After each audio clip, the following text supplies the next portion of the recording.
Tuhan, kami menaruh diri kami di bawah kendali, kuasa dan kedaulatan-Mu, sambil memohon dengan penuh belas kasihan kepada tahta anugerah-Mu supaya berbelas kasihan bagi kami yang terbatas, yang hina dan yang berdosa ini, supaya di dalam anugerah-Mu yang suci dan kudus dan yang tidak terbatas itu boleh berkenan melawat kami saat ini melalui firman Tuhan, dan berkenan berbicara kepada kami bukan hanya ketika firman-Mu dibacakan, tapi ketika firman-Mu dijelaskan Tuhan, Engkau mengambil alih, memberi hikmat dan bijaksana, iluminasi pencerahan dari Tuhan diberikan atas hamba-Mu yang akan Engkau pakai sebagai alat-Mu.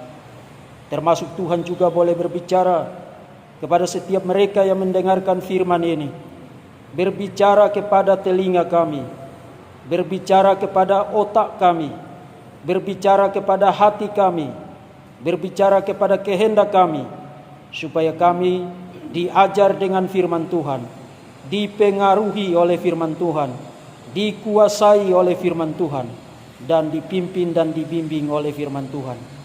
Berkenanlah berbicara ya Tuhan, sebab kami sudah siap untuk mendengar. Di dalam nama Bapa, Putra dan Roh Kudus kami mohon pimpinan Tuhan. Amin. Saudara, silakan buka Alkitab dari Filipi pasal 2. Filipi pasal 2 ayat yang ke-5 sampai dengan ayat yang ke-11. Tapi nanti saya hanya akan fokus menjelaskan ayat yang ke-7. Tapi supaya kita dapatkan konteksnya, mari kita baca mulai dari ayat yang ke-5 sampai dengan ayat yang ke-11.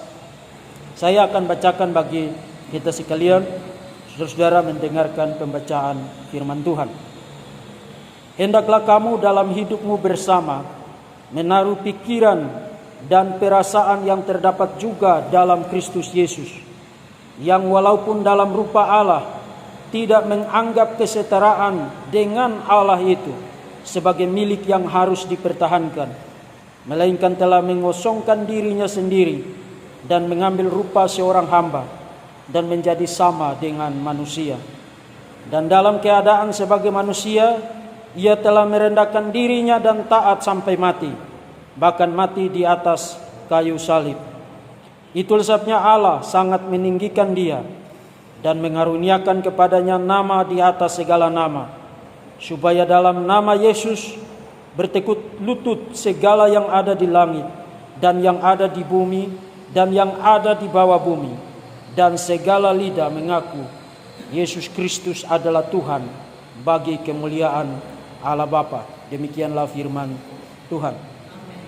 Saudara-saudara, ada banyak hal yang bisa dijelaskan dari sebuah perikop yang disebut Carmen Christi di dalam sejarah eksegesis Perjanjian Baru. Jadi kalau saudara baca buku-buku pengantar atau buku-buku tafsir, termasuk monograf, bahkan ada satu buku khusus ditulis hanya untuk menjelaskan tentang ayat 5 sampai dengan ayat yang ke-11, disebut Carmen Christi. Ini adalah lagu himne gereja mula-mula yang dikutip oleh Paulus. Jadi bukan Paulus yang ngarang ini, atau bukan Paulus yang menulis ini atas hasil refleksinya sendiri, tapi Paulus mengutip lagu yang dinyanyikan oleh gereja mula-mula dan menggunakannya sebagai dasar untuk memberikan nasihat agar orang-orang di Filipi saling merendahkan diri.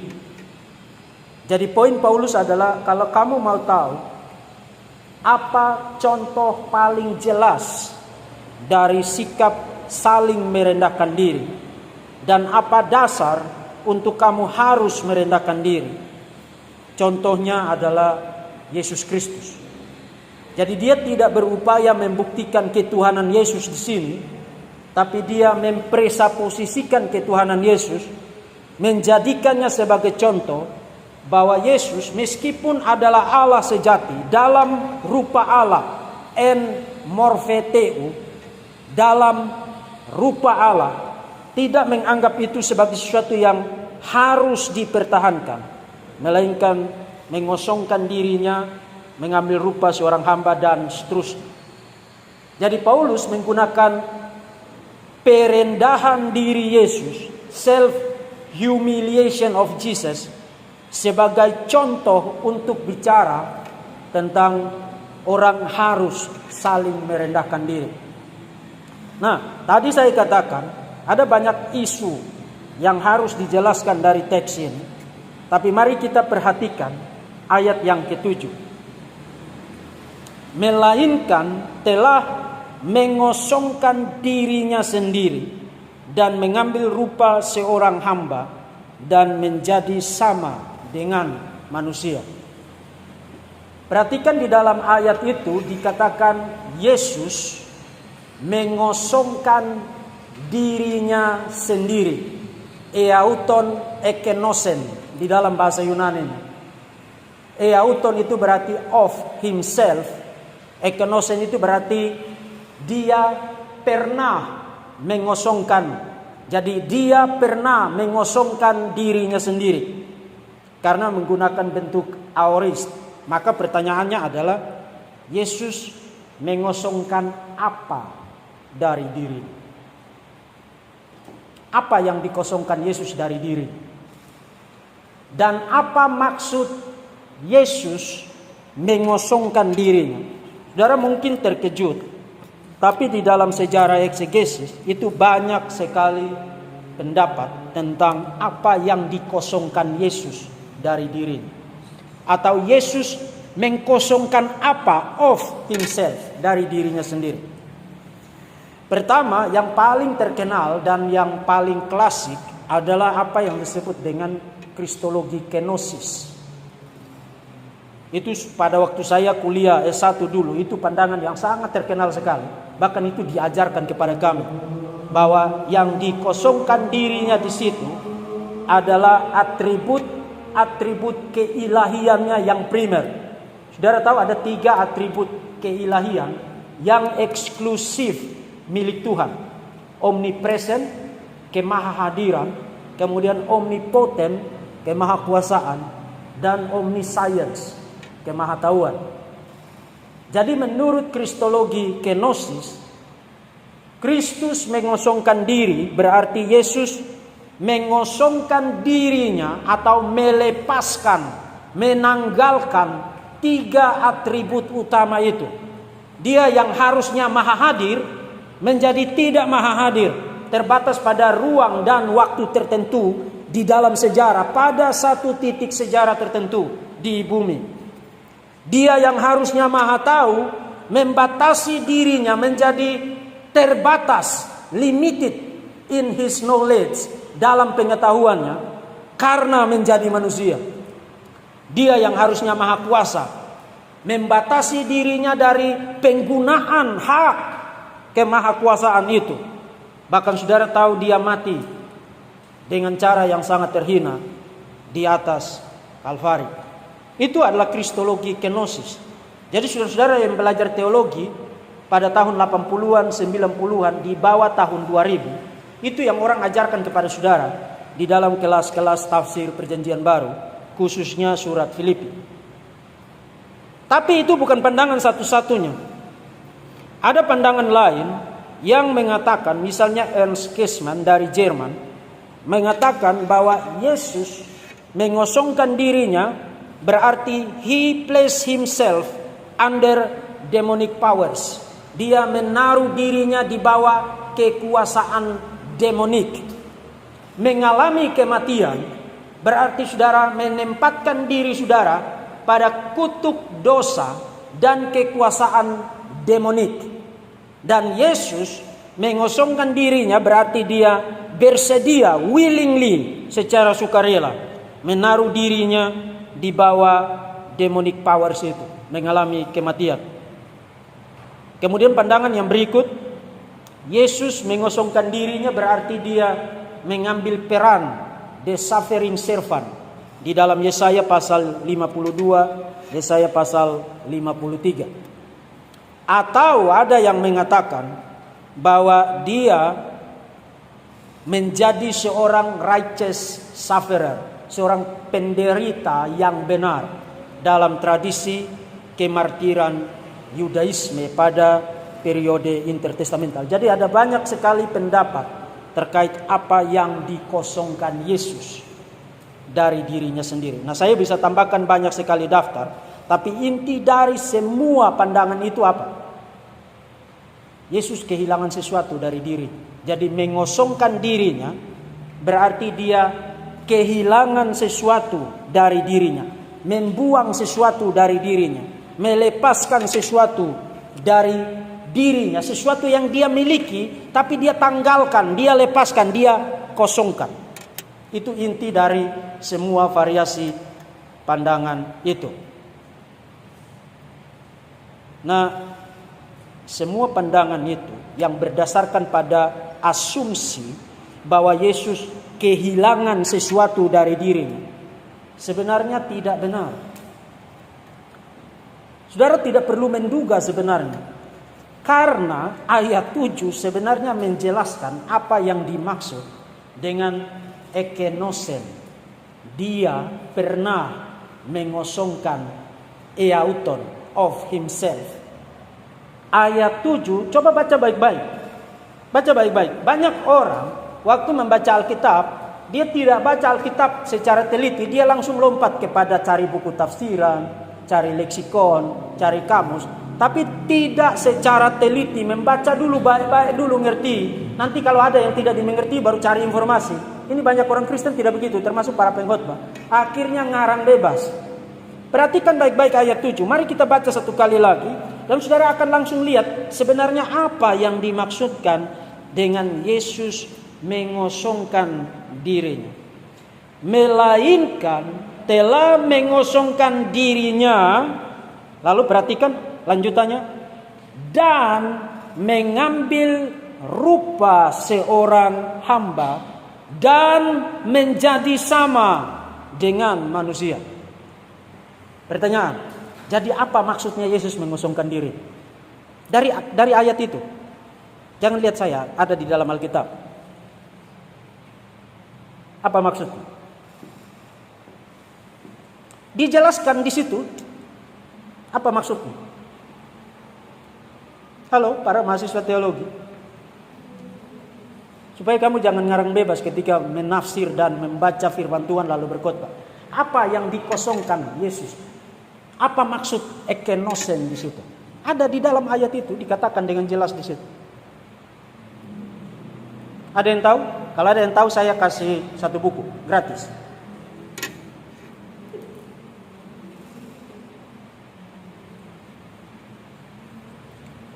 Nah, supaya kita tidak lama-lama dan saudara tidak nebak-nebak, akhirnya jadi seperti ngisi teka-teki silang. Perhatikan, melainkan telah mengosongkan dirinya, dan mengambil rupa seorang hamba dan menjadi sama dengan manusia. Artinya mengosongkan diri di situ apa? Mengambil rupa seorang hamba dan menjadi manusia. Dengan kata lain, Yesus mengosongkan dirinya bukan berarti dia kehilangan something dari dirinya. No, itu salah. Paulus tidak bilang begitu. Himne ini tidak mengatakan Yesus kehilangan sesuatu dari dirinya. Ekenosen di situ berarti Yesus menambahkan sesuatu yang sebelumnya dia tidak punya. Sebelumnya dia Allah sejati, hanya punya nature, sifat, substansi, esensi sebagai Allah. Dalam rangka misi penyelamatan itu, dia menambahkan sesuatu kepada natur itu, yaitu natur kemanusiaan. Jadi mengosongkan diri di dalam ayat itu bukan berarti Yesus kehilangan sesuatu, tapi Yesus menambahkan sesuatu kepada dirinya. Itu sebabnya di dalam kristologi kekristenan, kita percaya doktrin yang disebut hypostatic union. Yesus itu satu pribadi dengan dua sifat, Allah sejati dan manusia sejati. Yesus bukan hanya Allah sejati, tapi dia juga manusia sejati. Dia bukan hanya manusia sejati, tapi dia juga Allah sejati. Nah, mungkin saudara pikir, kalau begitu teks ini menggunakan arti kata mengosongkan dalam arti yang sangat aneh sekali. Karena dalam pengertian normalnya, saudara mengosongkan sesuatu berarti saudara kehilangan sesuatu. Saudara melepaskan sesuatu. Saudara membuang sesuatu. Saudara bilang, saya mengosongkan isi tong sampah itu. Berarti isinya itu saudara buang. Saya mengosongkan isi dompet saya, berarti dompetnya kosong melompong. Saya mengosongkan ruangan ini, berarti ruangan ini dibuat menjadi kosong. Kehilangan sesuatu. Ya, itu pengertian normalnya. Makanya saya katakan, untuk mengartikan kata-kata di dalam Perjanjian Baru, tidak cukup saudara buka kamus. Saudara harus cek berdasarkan konteks. Konteks is the king. Konteks adalah raja. Jadi apa arti ekenosen di situ? Kristus mengosongkan, empty of himself, dari dirinya. Mengosongkan diri di situ berarti dia yang sebelumnya belum mengalami limitasi, keterbatasan sebagai manusia, menambahkan natur yang terbatas itu kepada dirinya dan menjadi manusia. Bahkan dia bukan hanya jadi manusia, kemudian berhenti jadi manusia setelah bangkit loh. Saudara jangan salah. Yesus setelah jadi manusia, dia tidak lagi berhenti sebagai manusia. Bahkan pasca kebangkitannya. Saudara tahu waktu Yesus bangkit di Yohanes pasal 19, kemudian Maria menampakkan diri kepada Maria. Yesus bilang, jangan sentuh aku, karena aku belum pergi kepada Bapakku dan Bapakmu, Allahku dan Allahmu. Nah, itu pasca kebangkitan loh. Pasca kebangkitan, dan Yesus bilang dia punya Allah, karena dia gunakan istilah my God. Kemudian Ibrani pasal 1 ayat yang ke-8 itu bicara tentang Yesus di sorga. Oh God, you are God.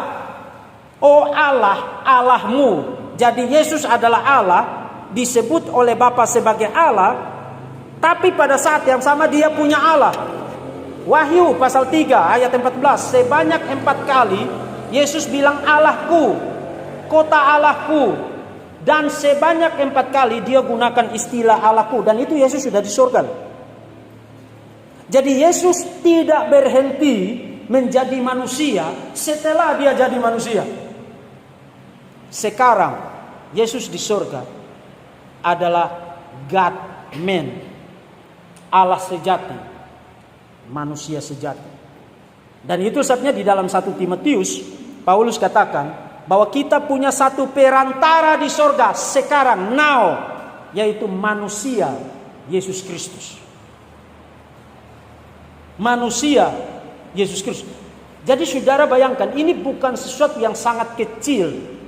Karena dia menjadi manusia, itu berarti seterusnya tidak akan lagi berhenti menjadi manusia. Itu sebabnya Yesus disebut juga sebagai saudara kita. Saudara kita. Karena setelah dia menjadi manusia, dia tidak lagi berhenti menjadi manusia. Mengosongkan diri bagi Yesus berarti menambahkan sesuatu kepada diri.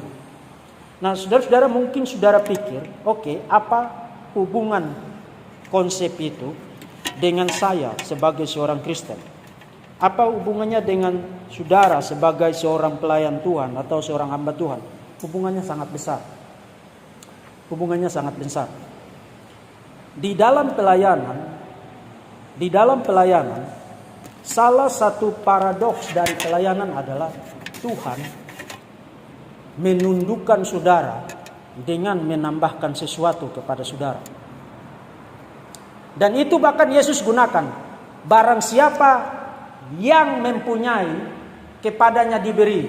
Barang siapa yang tidak punya, daripadanya akan diambil. Nah, you sudah tidak punya, lalu mau ambil apa lagi?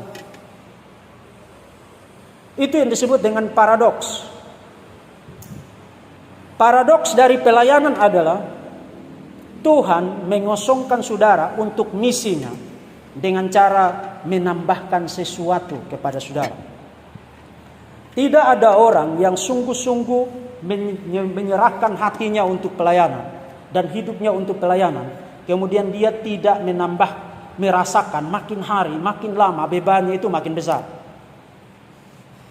Tanya kepada semua orang yang sudah berpuluh-puluh tahun sungguh-sungguh melayani, makin lama bebanmu makin ringan tak? Tanya kepada para gembala yang sungguh-sungguh gembala, bukan yang tiap hari hanya khotbah persembahan, persepuluhan, itu gembala goblok.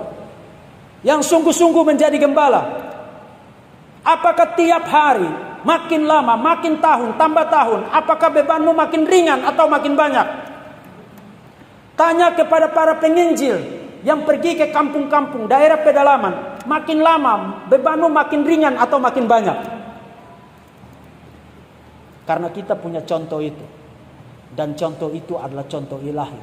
Tuhan sendiri cara mengosongkan dirinya bukan dengan kehilangan sesuatu, tapi menambahkan sesuatu kepada dirinya yang sebelumnya tidak ada pada diri. Sebelumnya dia bukan manusia, dia tambahkan itu, limitations itu kepada dirinya dalam rangka misi penyelamatannya. Dalam pelayanan juga begitu. Kalau semakin hari saudara melayani, lalu semakin enjoy hidupmu, semakin ringan bebanmu, itu berarti saudara salah melayani. Karena prinsipnya tidak begitu. Semakin saudara serius melayani, semakin saudara sungguh-sungguh melayani, semakin saudara mempersembahkan hati dan seluruh pikiran dan seluruh hidupmu kepada Tuhan, semakin Tuhan tambahkan beban untuk engkau pikul. Dan itu adalah beban yang manis. Karena beban seperti itulah yang dipikul oleh Kristus ketika datang ke dalam dunia ini. Dan beban itu klimaksnya adalah mati secara terhina di atas Kalvari. Kalau saudara berpikir bahwa pelayanan itu tempat senang-senang, bahwa pelayanan itu tempat di mana kita singing kumbaya dan berhaleluya dan berteletabis, saudara salah. Theology of ministry di dalam Alkitab, semakin saudara dipakai, semakin besar dan semakin berat bebannya. Tapi Yesus berkata, aku menyertai kamu senantiasa sampai kepada akhir zaman. Saudara-saudara yang anak muda, pada waktu kamu diutus pertama di lapangan, saudara akan mengalami masa seperti orang bulan madu. Ya, saya juga mengalami itu dulu waktu diutus. Semua jemaat senang dengan saya. Saya datang, selamat pagi Pak Deki, anak-anak sekolah minggu. Kalau saya sudah turun dari gunung itu, mereka bikin barisan. Lalu mereka bikin lagu, ciptakan lagu. Pak Deki sudah pulang. Kamu merasa tersanjung luar biasa. Wah, luar biasa pelayanan ini. 3 bulan, 4 bulan, 1 tahun, kamu mulai merasakan kesepian. Tidak ada lagi orang yang peduli dengan kamu. Kekurangan, keterbatasan. Apa yang kamu khotbahkan itu seperti menghantam tembok. Makin lama orang makin keras kepala. Makin lama orang makin tidak peduli dengan gereja. Awalnya mereka semangat, lama-kelamaan mereka hilang satu persatu. Kemudian makin lama kamu akan dipercayakan lagi ini, karena kamu sudah gembala akan dipercayakan lagi. Jadi makin tambah terus bebanmu. Tanpa ada titik, tanpa ada secercah cahaya yang kamu bisa lihat. Oke, saya akan menuju kepada cahaya itu dan di ujung sana saya akan lihat pantai yang indah. Tidak.